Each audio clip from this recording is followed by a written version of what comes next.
Valla mən hərdən bəzi cavanların ömrünə baxıram. Gör, düşüblər haya, küyə, belə başa düşürsən, bir danışıqları dəyişilib. Bənzədirlər özlərini kimlərəsə. Yəni, məsələn, bir başqa cür aparırlar özlərini də başa düşdün.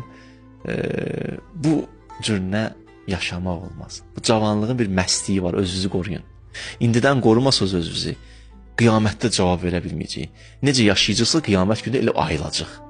Quranda bir ayə var, Peyğəmbərə deyir, ya Rasulallah, deyir, sukara, onları məst görərsən qiyamət günü. Və mahum bi sukara, və lakin əzabəllah şədid. Deyir, qiyamət günü bəzi adamları deyir, görərsən məst, yıxıla gezir. Deyir, onlar məst deyilləri, Allahın əzabı onları bu günə qoyub. O əzab da hardan gəldi, etdiyi yüz günahlar.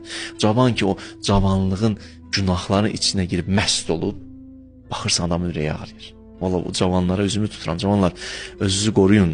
Həyif eləməyin ömrünüzü. Qoşulmayın o insanlara ki, olan həyatının mənası yoxdur bəzi vaxtlar. Baxırsan, o hara qeyb yetişdik, sən də qeyb onu qoşulursan, qeyb bir yana yetişirsən. İmanla, elmlə, bəşəriyyətə xidmət eləməklə bir yerə yetişə bilərsiniz. Bunlar olmadığı təqdirdə bir yana yetişməzsiniz ki. Allah sizi qorusun cavan.